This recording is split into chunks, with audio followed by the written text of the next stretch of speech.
నమస్కారం, నేను మీ జీవిత. మెదక్ జిల్లా రేగూడు మండల కేంద్రంలోని బ్రహ్మంగారి మరియు లింగమయ్య జాతర ఉత్సవాలు. ఈ ఉత్సవం తెలంగాణ రాష్ట్రంలో ఏకైక మఠంగా ప్రసిద్ధిగాంచిన బ్రహ్మంగారి మఠం శ్రీ సద్గురు శ్రీ మధ్యరాజు పోతులూరి వీర బ్రహ్మేంద్ర స్వామి వారి మరియు శ్రీ శరభక లింగమయ్య గారి 75వ వార్షికోత్సవ ఆరాధన మహోత్సవం.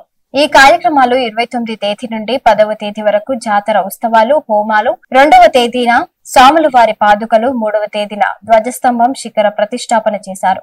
ఈ నేపథ్యంలో 4వ తేదీన గోవింద ఆరాధన, కుంకుమార్చన, 5వ తేదీన స్వామివారి పల్లకి సేవ, ఊరేగింపు, 6వ తేదీన బండ్ల ప్రదర్శన, 7వ తేదీన మహా నైవేద్యం, 8వ తేదీన రథోత్సవం. మధ్యాహ్నం 12 గంటలకి కుస్తీల పోటీలు మారుపల్లి పోలీస్ స్టేషన్ కృష్ణ ఆధ్వర్యంలో నిర్వహించడం జరుగుతుంది. అదే రోజు సాయంత్రం 6 గంటలకు పోలేరమ్మకు బోనాలు ఉంటాయని ఆలయ పూజారి శివకుమార్ స్వామి తెలిపారు. ఈ నేపథ్యంలో వీర బ్రహ్మేంద్ర స్వామి జీవిత చరిత్ర బయలు నాటకం 6 రోజులు జరుగుతాయని తెలిపారు. అంతేకాకుండా శ్రీ దుర్గమ్మ చరిత్ర నాటకము 3 రోజులు జరుగుతాయని ఆలయ కమిటీ సభ్యులు అధ్యక్షులు పూర్ణచందర్, రమేష్, గొల్ల వీరేశం తెలిపారు.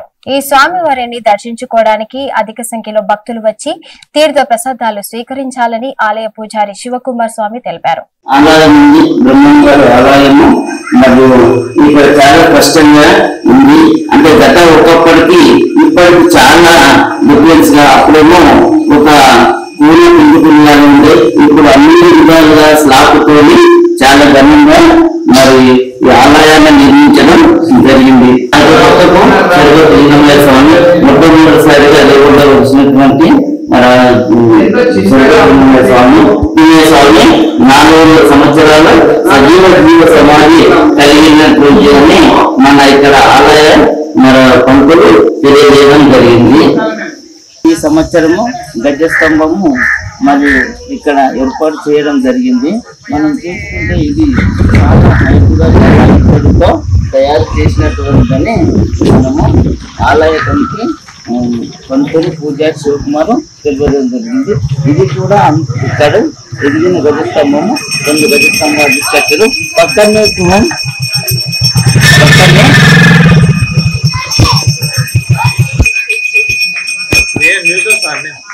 ఇక్కడ నవగ్రహాలు ఉంటాయి. నవగ్రహాల దేవుళ్ళ విగ్రహము ఇదొకటి ఆనందం అని చెప్పవచ్చు. మరి ఇక్కడ అన్ని గ్రహాలు, అన్ని దేవుళ్ళు మరియు ఈ నవగ్రహాలు, మరియు నవగ్రహాలు అంటే 9 విగ్రహాలతో ఉన్నటువంటి టెంపుల్ అని మనము భావించవచ్చు. ఇక్కడ ఆంజనేయ స్వామి ఆలయం విగ్రహం ఉంది. ఆంజనేయుడు అంటే శ్రీరామునికి మరియు ఒక బంటులాగా ఉండి, మరి ఎంతో సీతాదేవి ఎన్ని కష్టాలు పడ్డా, మరి రాముడు ఎన్ని కష్టాలు పడ్డా, మరి రాముడు న్యాయంగా ధర్మంగా వెళ్ళిండు కాబట్టి వెళ్ళటంతో పాటు అప్పుడు ఆ సీతాదేవి జాడను తీసుకొచ్చింది ఈ ఆంజనేయ స్వాముల వారి. కాబట్టి అందుకే ఆంజనేయుడు రాముని బంటు అని ఆయన పెట్టుకున్నటువంటి ఒక పేరు. ఇక్కడ కాళ్ళ భైరవ విగ్రహము ఇది నూతనంగా ఏర్పాటు చేయడం జరిగింది. ఇక్కడ ఉన్నటువంటి అన్ని దేవతలకు ఒక క్షేత్రపాలకుడుగా వెలుస్తాడని మన పూజారులు తెలియజేయడం జరిగింది. ఇది ఇంతకు ముందు లేకుంటే ఈ సంవత్సరమే కొత్తగా నిర్మించడం జరిగింది అని మనం పూజారి శివకుమార్ పంతులు గారు మనకు తెలిపారు. ఇది యాగశాలలో మొత్తము హోమములతో మరి రకరకాల ధన నవధాన్యాలతో ఇది ఆ హోమంలో వేసి మరి నెయ్యితో వేసి ఇక్కడ వేయడం జరుగుతుంది. మరి పిల్లలు కానటువంటి వాళ్ళు, మరి ఆపదలో ఉన్నటువంటి వాళ్ళు ప్రతి ఒక్కరికి వీళ్ళు ఇది చేయడం జరుగుతుందని చెప్పవచ్చు. సుగంధ ద్రవ్యములన్నీ కూడా జాజికాయ, జాపత్రి, సుగంధ ద్రవ్యములతో హోమం చేస్తారు. మరి ఇంకా చిరు నవధాన్యాలు వేస్తాం. నవధాన్యాలతో పాటు అవి కూడా చేస్తాం. అంటే రేపు కుజకాల సర్పదోషానికి నవధాన్యములతో హోమం చేస్తాం. సరే, ఇక్కడ హోమము చేయడానికి కారణం ఒకటే అని చెప్పేసి మన స్వామివారు చెప్తున్నారు. ఈ హోమము నవధాన్యాలతో హోమం జరిపించేసి పుత్రం అంటే పిల్లలు లేనటువంటి వాళ్ళకు పిల్లలు పుట్టడానికి మరియు సంతానము కలగడానికి మరియు నరదోష ఏదైనా కానీ అన్ని తొలగి పాపం చేసినటువంటి పాపాలు తొలగడానికి కూడా ఇది చాలా ఉపయోగపడుతుందని చెప్పేసి స్వామి స్పష్టంగా వివరించారు. సరే, యాగశాల దగ్గర ఉన్నాము. యాగశాల దగ్గర మన స్వామి వారు ఉన్నారు. నా పేరు నరేంద్ర కుమార్. నరేంద్ర కుమార్ స్వామి ఉందో. ఈ యాగశాల చేయడం వల్ల ఏమేమి ఉపయోగాలు ఉంటాయి? ఈ యొక్క యాగశాల యొక్క ఉపయోగాలు ఏమిటంటే ప్రతి ఒక్క హోమానికి కానీ ప్రతిష్టకు కానీ యాగశాల అనేది చాలా ప్రాముఖ్యమైనది. ఎందుకు యాగశాల అని అంటారంటే ఈ యొక్క హోమం అనేది ఒక డేటా అలాగా పక్కకు ప్లేస్ అనేది ఒక స్థలం అనేది నిర్ణయించుకొని ఎక్కడైతే ఆ దేవాలయ అభివృద్ధి కొరకు చేస్తామో అలాంటి యొక్క స్థలం యందు ఒక యాగాలు హోమగుండాలు అనేవి ఏర్పాటు చేసుకుని అదేవిధంగా దేవతా స్థలములు అని కూడా కొన్ని ఉంటాయి, మండపాలను. ఇక్కడ సర్వతోభద్ర మండలము అలాంటి మండపారాధనలు కూడా చేసుకొని యోగాన్ని నిర్వహించే యొక్క స్థలము దానినే యాగశాల అని అంటారు. ఇక్కడ తూర్పు యందు త్రికోణము, దక్షిణం యందు చతుష్కోణ కుండము, పశ్చిమ యందు వృత్తము, అదేవిధంగా ఆ ఉత్తరము యందు షట్కోణ కుండము, తూర్పు భాగము యందు అష్టకోణ కుండములు అనేటి 5 కుండములలో హోమాలు యజ్ఞయాగాది క్రతువులు నిర్వహిస్తాం. ఇక్కడ 10 రోజుల పాటు కూడా ఈ యొక్క ప్రతిష్టా కార్యంతో సహా ఆరాధన మహోత్సవం అయిపోయేంత వరకు కూడా యజ్ఞయాగాలు నిర్వహిస్తాం. ఈ హోమంలో మనము ఏమేమి అంటే ఈ హోమగుండాల్లో ఒక్కొక్క రోజు ఒక్కొక్క హోమం జరుగుతూ ఉంటుంది. అంటే ఒక్కొక్క రోజు ప్రత్యేకంగా ప్రతి ఒక్క రోజు ఈరోజు సోమవారం కాబట్టి ఈరోజు రుద్ర హోమము, అదేవిధంగా సంతానము రుద్రకామేష్టి హోమం చేసి ఉన్నాం.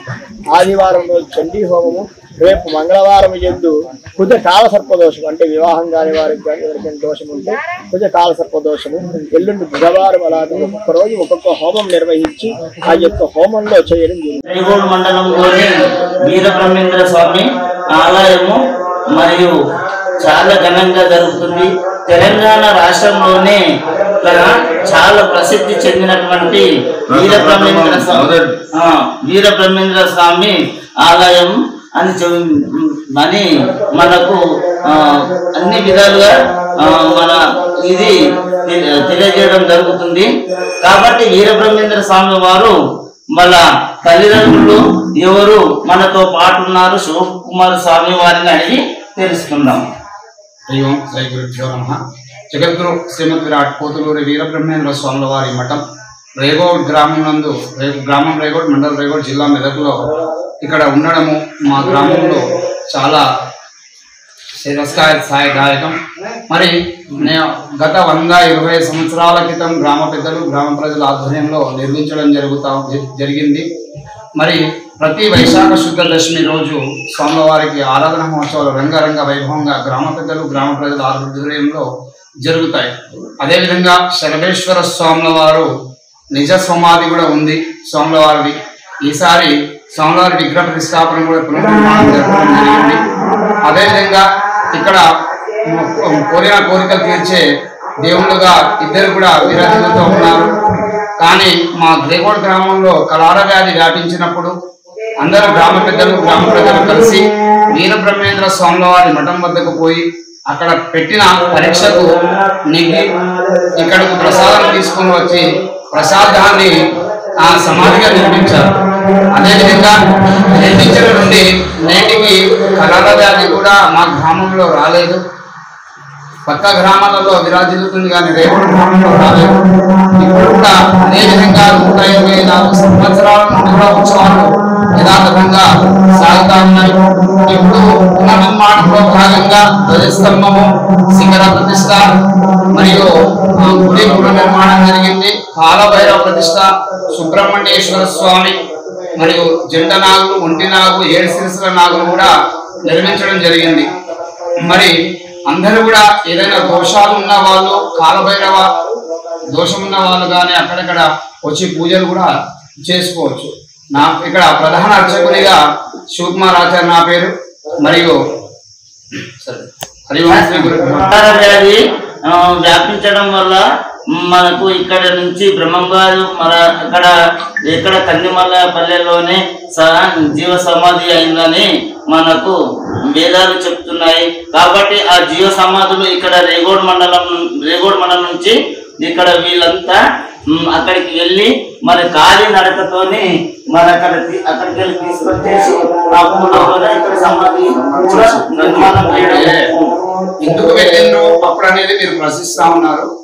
ఆనాడు రేగోడ్ గ్రామంలో కలాల వ్యాధి వ్యాపించినప్పుడు అందరూ గ్రామం వదిలి ఊరు బయటకు వచ్చి కూర్చొని ఆనాడు గ్రామ దేవత అయినటువంటి పోలేరమ్మ, ప్రతి గ్రామానికి ఊరడమ్మ అంటే ఆమెనే పోలేరమ్మ.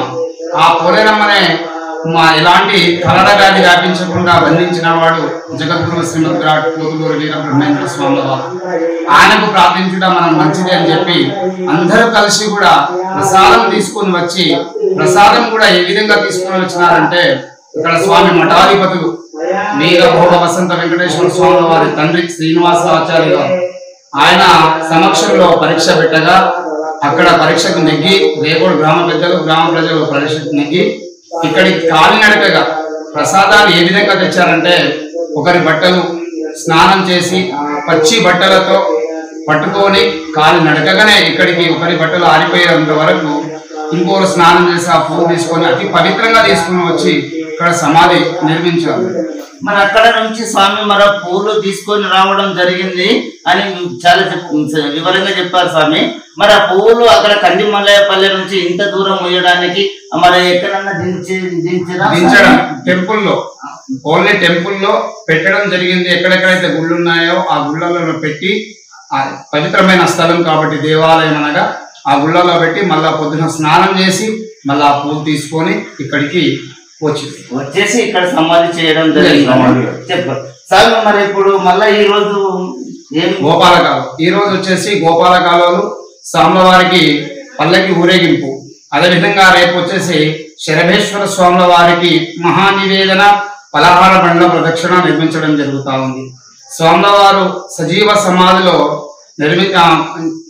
సమాధిలో ప్రవేశించిన రోజు వైశాఖ శుద్ధ దశమి, ఎల్లుండి బుధవారం రోజు స్వామివారికి మహానివేదన, అభిషేకము మరియు పుష్పార్చన అన్ని కూడా నిర్మించడం జరుగుతూ ఉంది. మనకు రేపు బండల ప్రదక్షిణతో పాటు మరి స్వామివారి మళ్ళా పోలేరమ్మకు సాయంత్రం వేళ 6 గంటలకు బోనాలు గిన ఉంటాయని చాలా వివరంగా తెలియజేయడం జరిగింది. ఈ నేపథ్యంలోనే రేగోడ్ మండలంలోని మరి కుస్తీ పోటీలు కూడా మన పోలీస్ కృష్ణ ఆధ్వర్యంలో నిర్వహించడం జరుగుతుంది. అది మధ్యాహ్నము 2-3 గంటల సమయంలో కుస్తీ పోటీలు కూడా ఉంటాయని స్వామివారు మనకు తెలియజేయడం జరుగుతుంది. మరి అనంతరము మరి కుస్తీ పోటీలు అయిన అనంతరం మళ్ళీ ఇంకేమైనా ప్రోగ్రామ్స్ ఉన్నాయా సార్? కుస్తీ పోటీలు దాంతో ముగింపు రథోత్సవం ఉంటుంది. ఉదయము ముగింపు ఉత్సవం ఉంటుంది అని చాలా తెలియజేయడం జరిగింది.